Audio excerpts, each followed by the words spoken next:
Hello everyone. आज हम discuss करने वाले हैं कि आपका पेपर आने कहाँ से वाला है, साइंस का पेपर, राइट।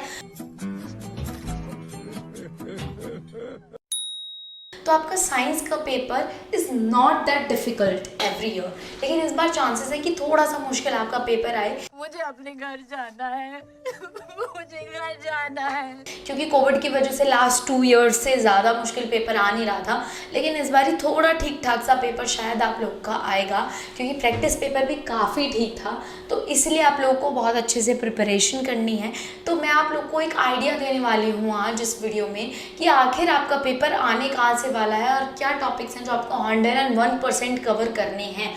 ठीक है, तो सबसे पहले हम चलते हैं कि you have to cover your activities. अब आप कहेंगे मैम कौन सी activities? Then just come with me, okay, I will show you something. Just see this. आपने किया होगा, सीबीएसई ने सैम्पल पेपर्स को रिलीज किया, राइट। तो आपने देखा कि सेक्शन ए के अंदर जो ये फर्स्ट क्वेश्चन है ये आपका एक्टिविटी से है, थर्ड क्वेश्चन आपका एक्टिविटी से है, एट्थ क्वेश्चन आपका एक्टिविटी से है, नाइन्थ क्वेश्चन भी एक्टिविटी से है, एंड देन ट्रॉपिक मूवमेंट्स का जो क्वेश्चन है 11th वो भी आपका एक्टिविटी से है। तो मेजरली जो आपके क्वेश्चंस हैं प्लास्टिक इंसुलेशन 2, तो जो आपके मेजर क्वेश्चंस हैं सेक्शन ए के वो आपके स्पेशली ज़्यादातर एक्टिविटीज़ से आते हैं। इस बात की मैं 101% गारंटी देती हूँ कि जिस बच्चे ने अपनी एनसीईआरटी बुक की सारी एक्टिविटीज़ कर ली ना, उसका कोई भी क्वेश्चन गलत नहीं जा सकता। और मैं पर्सनली बताऊँ, जब मैं 10th में थी, मेरे 10th में 10 CGPA आए थे ऑब्वियसली, साइंस में 2, तो लेकिन आई स्कोर्ड गुड। लेकिन सब लोग मेरे से पूछते थे एग्जाम पेपर में कि भाई ऐसा क्या था कि तुझे सारे MCQs आते थे। मैं सबको MCQs बताती रहती थी, सबके आंसर्स, बिकॉज मेरे को हमेशा आते होते थे। But everyone used to ask me कि आखिर तुम्हें कैसे पता होते हैं सारे MCQs के आंसर। बट मेरे पास एक आंसर है कि MCQs के आंसर किसी को देखने हैं ना, पता करने, तो वो एक सीक्रेट था जो मैंने अपने वक्त में कभी किसी को नहीं बताया। लेकिन आज मैं आप लोगों के साथ वो सीक्रेट शेयर करने वाली हूँ। एक्चुअली में क्लास 10th की एक लैब मैनुअल आती है, आप किसी भी पब्लिकेशन की परचेज कर लो, that does not matter, okay.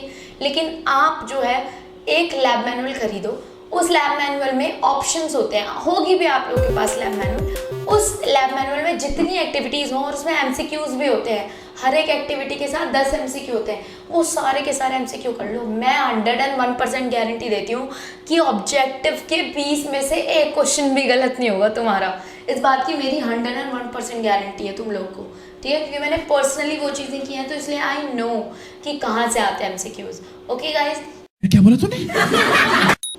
Second point मैं तुम्हें अगर बताऊं, सेकेंड पॉइंट ये है कि भाई एनसीईआरटी के एग्जाम्पलर क्वेश्चंस,